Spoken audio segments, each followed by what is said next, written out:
بسم اللہ الرحمن الرحیم۔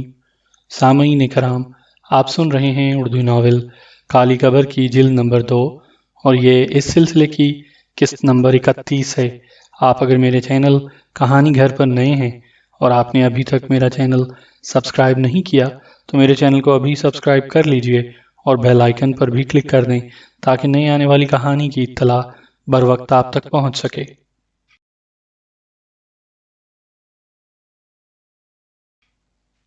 یونس سے ملاقاتیں جاری رہیں۔ زندگی میں یہ پہلا تجربہ تھا، لیکن اس کے پیچھے ایک عظیم مقصد کام کر رہا تھا، اس لیے نجمہ نے کہیں جھول نہ آنے دیا۔ وہ نہایت کامیابی سے یونس کے دل میں گھر کر رہی تھی۔ اس نوجوان کے بارے میں اس نے بخوبی اندازہ لگا لیا تھا۔ باپ کی عیش کوشیاں اس سے پوشیدہ نہیں تھیں، اس لیے احترام کا رشتہ بھی ختم ہو گیا تھا۔ ہلکی سی جھنجھلاہٹ کا شکار بھی تھا، کیونکہ دولت مند باپ اپنے لیے لاکھوں خرچ کر دیتا تھا اور اس پر اخراجات کی پابندیاں تھیں۔ اسے نیک چلنے کی تاکید کی جاتی تھی اور خود انتہائی پستیوں میں پہنچ گیا تھا۔ فطرتاً یونس کمینہ نہیں تھا، بس وہ اس لیے اوباش تھا کہ اوباش باپ کا بیٹا تھا۔ اگر صحیح راستہ مل جاتا تو شاید وہ نہ ہوتا جو تھا۔ نجمہ نے پوری طرح اسے پڑھا تھا اور اس کے بارے میں فیصلے کرتی رہی تھی۔ اب یہ ضروری نہیں تھا کہ ان کی ملاقاتیں کلب میں ہوتیں۔ یونس بے تکلفی سے اس کے فلیٹ پر بھی آ جاتا تھا اور وہاں سے پروگرام بنتے۔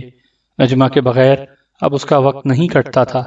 ایک شام وہ شہر سے دور ایک خوبصورت پوائنٹ پر گئے ہوئے تھے کہ بارش شروع ہو گئی۔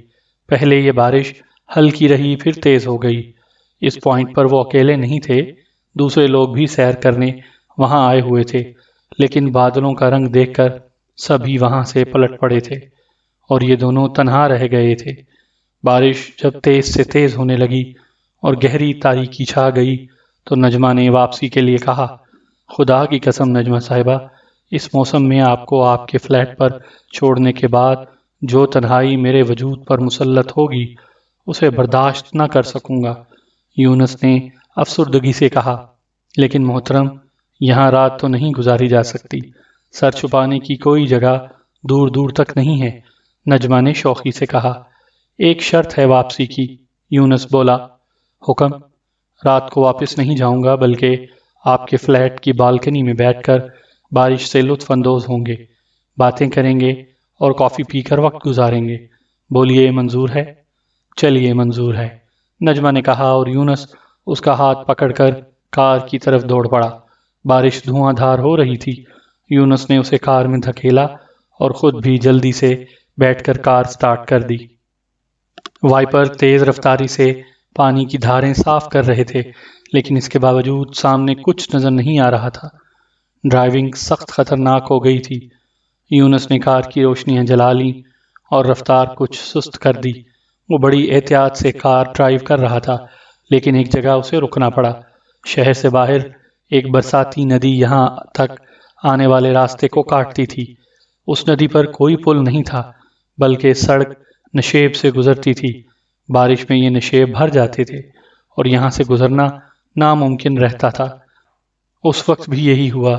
گو بارش زیادہ دیر نہیں ہوئی تھی، لیکن طوفانی بہاؤ دور ہی سے محسوس ہو جاتا تھا۔ یونس نے کار کو بریک لگا دیے۔ جی حضور، کیا حکم ہے؟ خدا کی پناہ، اب کیا ہوگا؟ نجمہ پریشانی سے بولی۔ کچھ بھی نہیں، اس میں پریشانی کی کیا بات ہے؟ میں کار کو ریورس کر کے سڑک سے اتار لیتا ہوں، ہم اسے بھی آپ کے فلیٹ کی بالکنی تصور کر سکتے ہیں۔ یونس مسکرا کر بولا، لیکن اس ویرانے میں؟ نہیں مس نجمہ، آج تو اس ویرانے کی قسمت کھل گئی۔ میں بے حد خوش ہوں نجمہ، کوئی تردد نہ کریں، میں آپ کے ساتھ ہوں، یونس نے کہا اور کار ریورس کرنے لگا۔ شیشے چڑھے ہوئے تھے۔ یونس نے اس کے لیے سیٹ کھول دی۔ آرام فرمائیے، اس نے کہا اور نجمہ سیٹ پر دراز ہو گئی۔ بارش مسلسل ہو رہی تھی، موسم خنک ہو گیا تھا، دونوں ہی خاموش تھے۔ یہ خاموشی طویل ہو گئی تو نجمہ نے اسے مخاطب کیا، کچھ بولو یونس، اتنی طویل خاموشی؟ نجمہ، میں خوفزدہ ہوں، کوئی بری بات زبان سے نکل گئی تو؟ یونس نے لرزتی آواز میں کہا، مجھے یقین ہے آپ کوئی غلط بات نہ کریں گے، اتنا اعتماد ہے مجھ پر؟ ہاں، یہ وعدہ کہ میری کسی بات کو برا نہ مانا جائے گا۔ وعدہ؟ نجمہ نے پیار بھرے لہجے میں کہا۔ تو نجمہ، میں یہ کہنا چاہتا ہوں کہ اب آپ کے بغیر ایک لمحہ شاک گزرتا ہے۔ ایک لمحے کی دوری پسند نہیں مجھے۔ میں آپ کو ہمیشہ کے لیے اپنی زندگی میں شامل کرنا چاہتا ہوں۔ میں آپ سے شادی کرنا چاہتا ہوں، یونس نے پھولے ہوئے سانس کے ساتھ کہا۔ نجمہ خاموش ہو گئی۔ جواب دو نجمہ، آپ کا ماحول مجھے برداشت کر سکے گا؟ وہ سنجیدگی سے بولی۔ صرف آپ مجھے قبول کر لیں، باقی ذمہ داریاں میری ہیں، یونس نے کہا۔ نجمہ نے آنکھیں بند کر لیں، پھر اس کی آواز بھری، میں تمہاری ہوں یونس۔ ہارون صاحب نے گہری نگاہوں سے یونس کو دیکھا۔ کون ہے وہ؟ ایک تنہا لڑکی جس کا دنیا میں کوئی نہیں ہے۔ مالی حالت کیسی ہے؟ میرے لیے قابل قبول۔ میں اپنی بات کر رہا ہوں یونس، میں آپ کی شادی کی نہیں، اپنی شادی کی بات کر رہا ہوں ڈیڈی۔ شاید آپ کو کوئی غلط فہمی ہوئی ہے، یونس نے زہریلے لہجے میں کہا۔ گستاخی اور مذاق میں فرق ہوتا ہے یونس، ہارون صاحب نے سرد لہجے میں کہا۔ یہ نہ گستاخی ہے ڈیڈی اور نہ مذاق، یہ میری زندگی کا اہم مسئلہ ہے۔ ہم دونوں نے ہمیشہ ایک دوسرے سے تعاون کیا ہے۔ میں اس امید کے ساتھ آپ سے بات کر لیتا ہوں کہ آپ ہمیشہ کی طرح مجھ سے تعاون کریں گے۔ میں اس لڑکی سے شادی کا فیصلہ کر چکا ہوں اور اب یہ چاہتا ہوں کہ آپ اسے باعزت طریقے سے اس گھر کے شایان شان رخصت کر کے اس گھر میں لے آئیں۔ شہر میں کوئی ایسی لڑکی نہیں ہے جس کے سرپرست نہ ہوں اور مالی حیثیت میں بہت بڑی ہوں۔ مجھے صرف یہ تردد ہے، اس کا تعارف تو کروا دو مجھ سے۔ وہ ایک چھوٹے سے فلیٹ میں رہتی ہے اور بہت مشکلات میں گزارا کر رہی ہے، اس طرح کہ اس کے پاس کار بھی نہیں ہے۔ یہ اس کی مالیہ حیثیت ہے ڈیڈی۔ خوب، اور تم اسے بیوی بنانا چاہتے ہو؟ آپ کی دعاؤں کے ساتھ۔ یہ بد دعا میں تمہیں کبھی نہیں دے سکتا یونس۔ حاجی عمر، شاہد علی، اسٹیل والے اور چودھری رمضان علی کو جانتے ہو؟ یہ سب اشارتاً تمہارا تذکرہ کر چکے ہیں۔ ان کی لڑکیاں خوبصورت بھی ہیں اور ان میں سے کوئی ایسی بھی نہیں ہے جس کے نام کوئی مل فیکٹری یا بڑا کاروبار نہ ہو۔ تم تو شادی کے بعد یہ چیزیں جہیز میں مل جائیں گی اور میرے مقابلے کے کاروباری بھی بن جاؤ گے۔ ان لوگوں سے سودے بازی بھی ہو سکتی ہے۔ زیادہ بولی دے، تم اس دولت کو چھوڑ کر ایک قلاش لڑکی کو اپناؤ گے؟ آخر کیوں؟ وہ مجھے پسند ہے ڈیڈی۔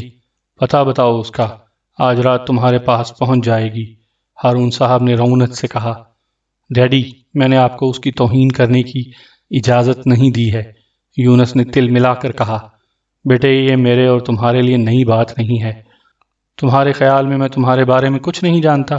میں نے کبھی تمہاری تفریحات میں مداخلت نہیں کی، صرف اس لیے کہ میں زندگی اور نوجوانی کو قید کرنے کا عادی نہیں ہوں۔ لیکن آخر تمہیں یہ کیا سوجی؟ شادی کر کے قید ہو جاؤ گے؟ جب دنیا کے ہنگاموں سے تھک جاؤ تو شادی کر لینا، جلدی کیا ہے؟ ہارون صاحب بولے۔ میں صرف شادی کرنا چاہتا ہوں اور اسی لڑکی سے، میں اجازت نہیں دے سکتا۔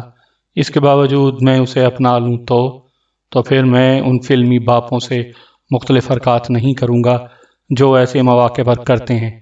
میں تم سے کہہ دوں گا کہ جاؤ، اس کے بعد گھر سے کوئی تعلق نہ رکھنا۔ میری دولت میں سے تمہیں ایک پائی بھی نہ ملے گی، اور میں تم سے یہ بھی کہوں گا کہ اس گھر کے دروازے تنے تنہا تمہارے لیے کھلے ہوں گے۔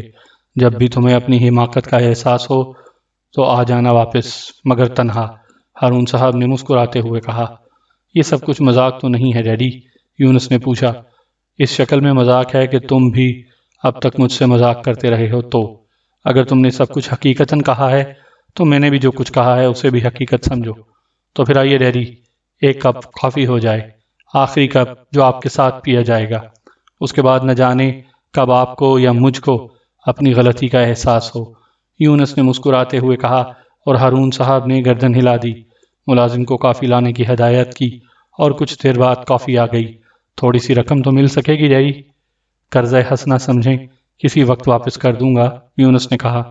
نہیں بیٹے، یہ اصول کے خلاف بات ہوگی، اور پھر ممکن ہے یہ رقم تمہیں ابتدائی سہارا دے دے۔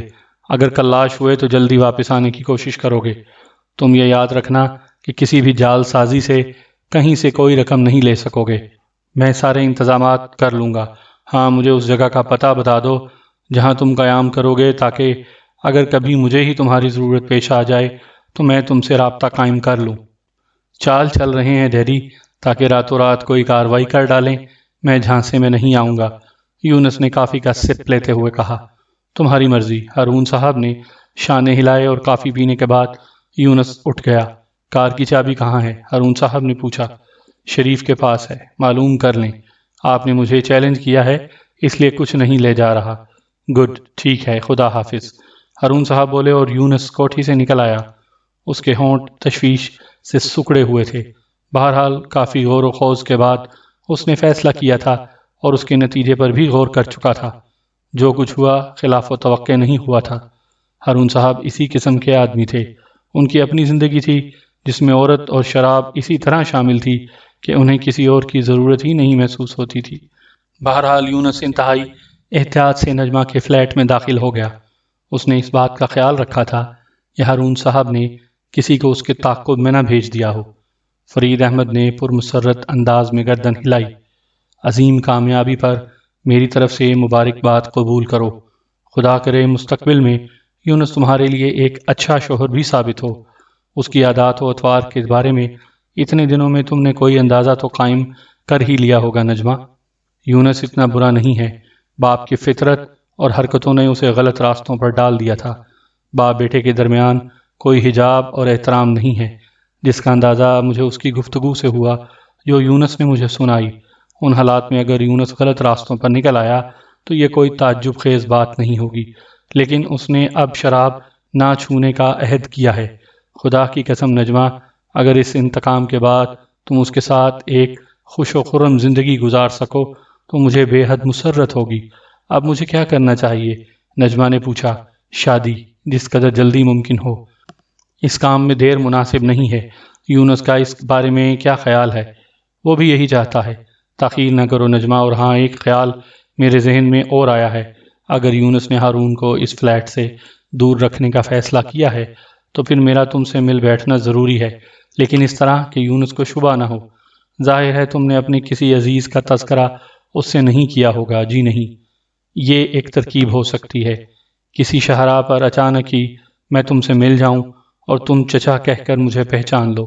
یوں ہماری ملاقاتیں شروع ہو جائیں گی، لیکن ابھی نہیں، پہلے تم شادی کر لو، فرید احمد نے پرخیال انداز میں کہا۔ نجمہ نے تمام ہدایات ذہن نشین کر لی تھیں۔ چلتے وقت فرید احمد نے 10,000 روپے کے نوٹ دیے تھے۔ یہ تھوڑے سے پیسے رکھ لو، شادی کے سلسلے میں ضرورت ہوگی، تعارض نہ کرو، یہ ہمارے پروگرام کا ایک حصہ ہے۔ اور نجمہ نے نوٹ رکھ لیے۔ پھر وہ واپس چل پڑی۔ یونس کسی کام سے گیا ہوا تھا اور ابھی تک فلیٹ واپس نہیں پہنچا تھا۔ نجمہ کے پہنچنے کے تھوڑی دیر بعد وہ واپس آ گیا، لیکن کسی قدر مرجھایا ہوا سا تھا۔ اس کے چہرے پر تھکن کے آثار نمایاں تھے۔ وہ صوفے پر دراز ہو گیا۔ یار نجمہ، یہ دنیا بڑی انوکھی جگہ ہے۔ سارے رشتے، ناتے، دوستی، یاری مسخرہ پن ہے۔ ایک دوسرے کو بے وقوف بنانے کے گر بڑا لطف آیا ہے دنیا کی ایک نئی شکل دیکھ کر۔ کیا ہوا یونس؟ میں بے حد مطمئن تھا نجمہ کہ تھوڑی سی رقم اپنے دوستوں سے لے لوں گا اور اس وقت کے اخراجات پورے ہو جائیں گے، لیکن میں نے کسی مکر و فریب سے کام لیے بغیر ساری باتیں سچ سچ بتا دیں۔ کیا رنگ بدلا ان لوگوں نے یار! اب تک میں ان فلمی کہانیوں کو لغو اور بیہودہ سمجھتا تھا، جن میں انسان کو اخلاق و مروت سے اتنا گرا ہوا دکھایا جاتا تھا کہ ضرورت کے وقت وہ فوراً نگاہ بدل لیتے تھے، لیکن کمحال ہے بھائی، ایک ایک بات سچ نکلی۔ تو تم پیسوں کا بندوبست کرنے گئے تھے؟ ہاں، کیا گڑبڑ ہو گئی؟ ہوئی تو نہیں، لیکن ہو جانے کا خطرہ ہے۔ نجمہ ہوٹ بھینچ کر بولی۔ کیا مطلب؟ میرا تمہارا زبردست جھگڑا۔ ابھی سے؟ یونس نے خوفزدہ ہونے کی اداکاری کی۔ تمہیں کیا ضرورت تھی خود کو دوسروں کے سامنے ہلکا کرنے کی؟ میرے پاس جو پیسے موجود ہیں، او یار تم میری بیوی بننے والی ہو، ابھی سے سوچو گی کیسے نکھٹو شوہر سے پالا پڑا ہے، شادی کے لیے پیسوں کا بندوبست بھی نہیں کر سکتا۔ جو کچھ کریں گے مل جل کر کریں گے یونس، تم کسی بھی مسئلے میں اب تنہا نہیں ہو۔ یہ 10,000 روپے میں نے آج ہی بینک سے نکالے ہیں۔ میں کوئی حالات سے بے خبر ہوں، اتنے پیسوں کی اب تو ضرورت بھی نہیں ہوگی۔ پہلے میرا خیال تھا کہ دوستوں کو ایک شاندار پارٹی دوں گا، لیکن ایسے لوگوں کو کھلانے سے فائدہ جو اتنے خود غرض ہوں۔ بہرحال جو کچھ لوں گا قرض ہوگا، پکا وعدہ۔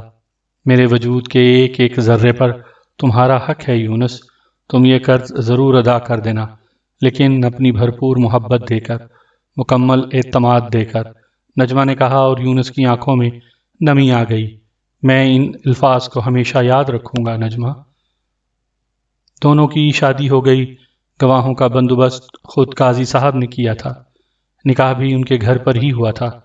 تھوڑی سی مٹھائی تقسیم ہو گئی تھی اور بس وہاں سے واپس وہ فلیٹ پر آ گئے۔ ایک ہفتے تک دونوں فلیٹ ہی میں بند رہے تھے، اور ایک ہفتے کے پہلے روز نجمہ نے اسے کسی کام سے روانہ کر دیا۔ یونس چلا گیا تو اس نے نیچے اتر کر جنرل سٹور سے فرید احمد کو فون کر دیا۔ دلی مبارکباد پیش کرتا ہوں بیٹی، فرید احمد نے اس کی آواز کو پہچان کر کہا۔ شکریہ، آپ کو کیسے معلوم ہو گیا؟ میں اپنے مشن سے غافل تو نہیں ہوں نجمہ بیٹی، دل محسوس کر یہ وقت گزارا ہے۔ کاش میں اپنے ہاتھوں سے تمہیں رخصت کرتا۔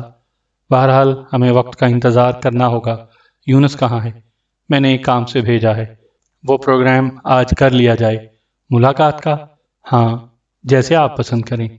شام کو 5 بجے ساحل سمندر مغربی سمت میں تمہیں چہل قدمی کرتا ملوں گا۔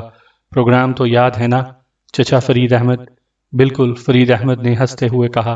ٹھیک ہے، خدا حافظ، اور ہاں، دلہن بن کر آنا، میری آنکھیں تمہیں اس شکل میں دیکھنے کو ترس رہی ہیں۔ اوہ، نجمہ شرمائے ہوئے انداز میں بولی اور پھر فون بند کر دیا۔ تقریباً 2 گھنٹے بعد یونس کی واپسی ہوئی۔ نجمہ نے مسکراتے ہوئے اس کا استقبال کیا تھا۔ دوپہر ہو چلی تھی، اس لیے دونوں نے کھانا کھایا اور آرام کرنے لگے۔ میں آج کچھ اور بھی سوچ رہا تھا۔ کیا؟ بھئی اب میں گھر والا ہوں، کھانے پکانے کی چیزیں بھی خریدنا ہوں گی، مجھے یہ سب کچھ آنا چاہیے۔ ہاں بے شک، یوں کریں گے، آج شام کو نکلیں گے، تھوڑی دیر تک ساحل کی سیر کریں گے اور اس کے بعد شاپنگ کر کے گھر لوٹ آئیں گے۔ کیا خیال ہے؟ سامعین کرام، آپ یہ کہانی میرے چینل کہانی گھر پر سن رہے ہیں۔ آپ نے اگر ابھی تک میرا چینل سبسکرائب نہیں کیا تو میرے چینل کو ابھی سبسکرائب کر لیجئے اور بیل آئیکن پر بھی کلک کر دیں تاکہ آنے والی نئی کہانی کی اطلاع بر وقت آپ تک پہنچ سکے۔ خادم اعتراض کی جرت کر سکتا ہے بھلا، لیکن رات کا کھانا؟ یونس ایک دم خاموش ہو گیا۔ ہاں، رات کا کھانا؟ نجمہ نے پوچھا۔ میرا مطلب ہے گھر آ کر کھائیں گے، یونس پھیکے انداز میں ہنس کر بولا، اور نجمہ اسے گھورنے لگی۔ سچ بولو، کیا کہہ رہے تھے؟ اس نے آنکھیں نکال کر کہا۔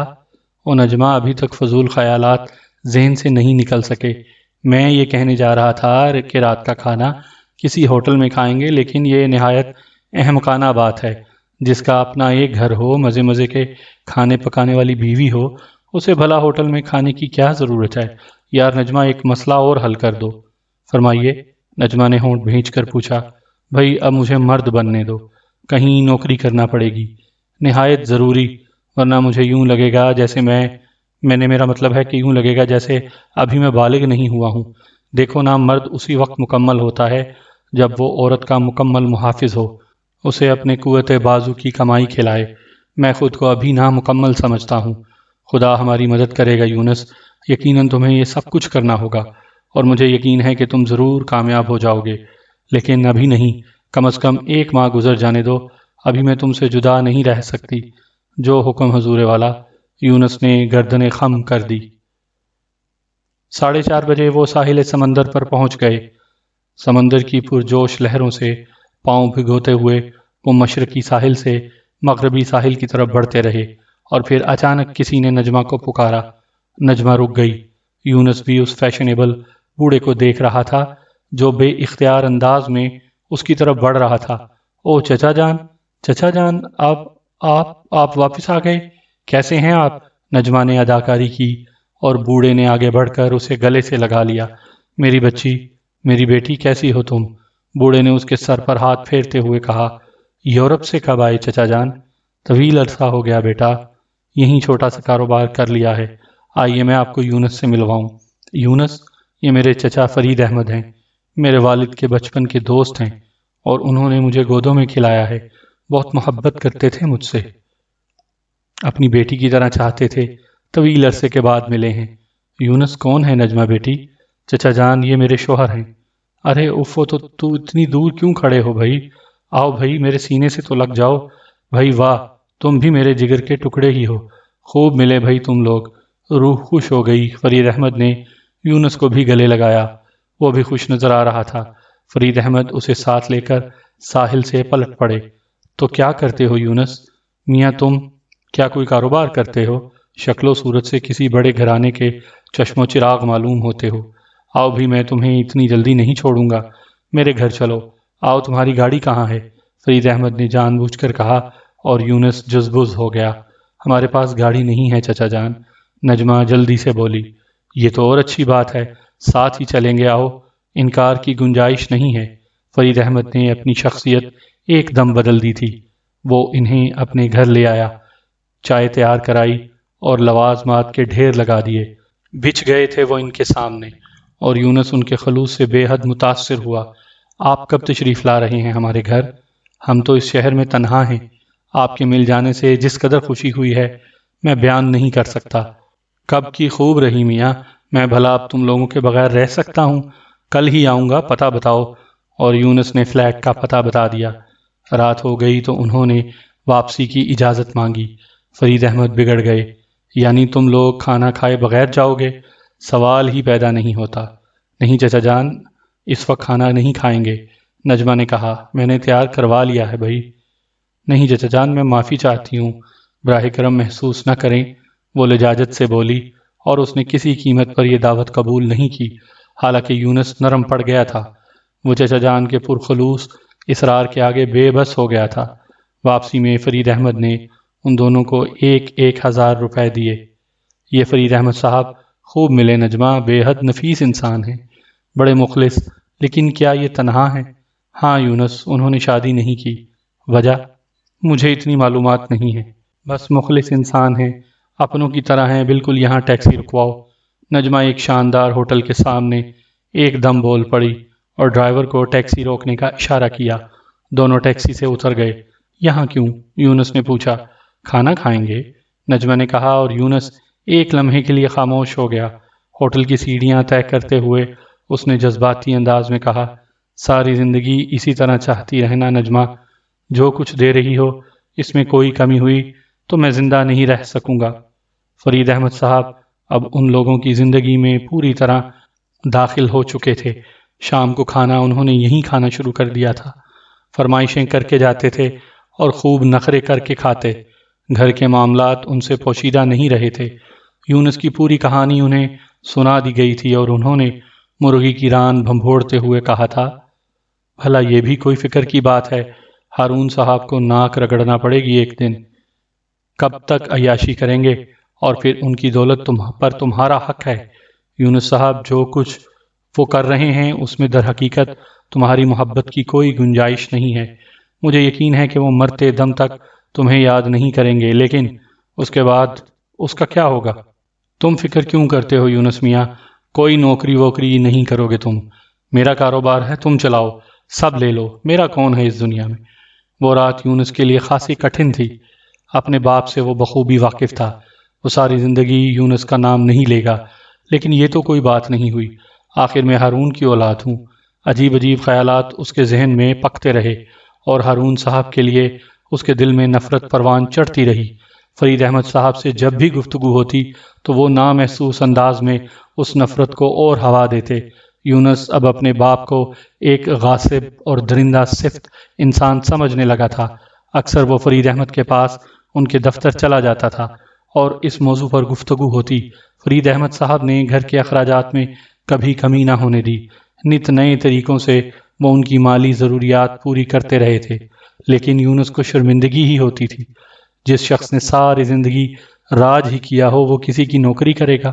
یونس میاں، تم خود کو قتل مت کرو، تم میری بیٹی کا سہاگ ہو۔ مجھے یہ منظور ہے کہ نجمہ سڑکوں پر ٹیکسیوں کے پیچھے دوڑتی رہے، معمولی خاک پہن کر اس گھٹے ہوئے فلیٹ میں زندگی گزارے، لیکن یہ منظور نہیں کہ تم کہیں 100 روپے کی نوکری کرو اور تمہاری شخصیت مسخ ہو کر رہ جائے۔ میرے پاس جو کچھ ہے اگر تم قبول کرو تو حاضر ہے۔ تم خود ہی تکلف کرتے ہو میاں، کل بچے ہوں گے، ان کے لیے تمہیں بہتر زندگی کا بندوبست کرنا ہوگا۔ آخر تم میرا کاروبار کیوں نہیں سنبھالتے؟ میں یہ نہیں کر سکتا چچا، ناممکن ہے یہ میرے لیے۔ تو پھر اپنا حق حاصل کرو، مرد بن کر سامنے آؤ۔ ہارون کی سازش اس کے منہ پر الٹ دو۔ وہ ہے کیا چیز؟ میں خود بھی یہی سوچ رہا ہوں چچا۔ کیا سوچ رہے ہو مجھے بتاؤ۔ میں ان سے ملوں گا، بات کروں گا ان سے، اور اگر وہ میرا حق دینے پر آمادہ نہ ہوئے تو میں انہیں راستے سے ہٹا دوں گا۔ انہوں نے ساری زندگی عیش میں گزار دی، انتہائی قابل نفرت ہے ان کی شخصیت۔ میں ان کی گھناؤنی حرکتوں کے بارے میں بھی نہیں بتا سکتا۔ جو شخص انسانیت سے اتنا گر گیا ہو اسے زیادہ عرصے زمین پر بوجھ نہیں رہنا چاہیے۔ میری نجمہ قسم پسری کی زندگی گزار رہی ہے۔ اپنی بیوی کے لیے میرے دل میں بہت سی امنگیں تھیں، مگر کیا دیا ہے میں نے اسے؟ یہی نہ کہ آج تک خود اس بات پر ٹکڑوں ٹکڑوں پر پڑا ہوا ہوں۔ کیا کرو گے تم اگر ہارون نہ مانا تو؟ قتل کر دو گے اسے؟ اگر اس کی نوبت آ گئی تو یہ بھی کر گزروں گا۔ اور پھر جیل چلے جاؤ گے، پھانسی پر لٹک جاؤ گے؟ کیوں؟ وہی نوجوانی کی نا تجربے کاری والی باتیں۔ اگر اس حد تک آگے بڑھنے کی ہمت رکھتے ہو تو ذہانت سے کام لو۔ میں تمہیں ایک پلان بتا سکتا ہوں، ایک ایسی ترکیب کہ ہارون چاروں شانے چت ہو جائے گا۔ بولو، ہمت ہے؟ میں سب کچھ کرنے کے لیے تیار ہوں۔ سوچ لو یونس میاں اچھی طرح۔ فرید احمد کے چہرے پر سرخی پھیلتی جا رہی تھی۔ وہ اس پوائنٹ تک آ گئے تھے جس کے لیے انہوں نے یہ سارا جال بنایا تھا۔ قدموں کی آہٹ پر ہارون میاں چونک کر پلٹے اور یونس کو دیکھ کر زہریلے انداز میں مسکرانے لگے۔ ہیلو ڈیڈی، کیسے ہیں آپ؟ یونس نے بھی مسکراتے ہوئے کہا، پہلے سے کہیں زیادہ خوش۔ تم میری تندرستی دیکھ رہے ہو؟ ہارون صاحب نے سرد لہجے میں کہا۔ یونس نے محسوس کیا ہارون صاحب کی صحت واقعی پہلے سے بہتر تھی۔ ہاں یہی لگتا ہے، لیکن ڈیڈی میری صحت کافی گر گئی ہے۔ کیسے آئے؟ ہارون صاحب نے اجنبی لہجے میں کہا۔ شکست مان لی ہے ڈیڈی، واپس آ گیا ہوں۔ بیوی کہاں ہے تمہاری؟ چھوڑ دیا اسے۔ تم نے یا اس نے؟ ہارون صاحب حقارت سے بولے۔ میں نے ڈیڈی۔ تمہیں اپنی نکارہ شخصیت کا احساس ہو گیا ہوگا۔ مجھ سے اب کیا چاہتے ہو؟ آپ میری واپسی سے خوشی نہیں ہوئی ڈیڈی؟ قطعی نہیں، میں دوسری قسم کا انسان ہوں۔ پہلے بھی تمہارا عادی نہیں تھا۔ تم چلے گئے تو ایک بار بھی مجھے یاد نہیں آئے۔ یقین کرو یونس کہ تمہاری ماں کو میں اس کی موت کے چند گھنٹوں بعد ہی بھول گیا تھا۔ میں آپ کا بیٹا ہوں ڈیڈی، آپ کی اولاد۔ یونس کی آواز میں لرزش تھی۔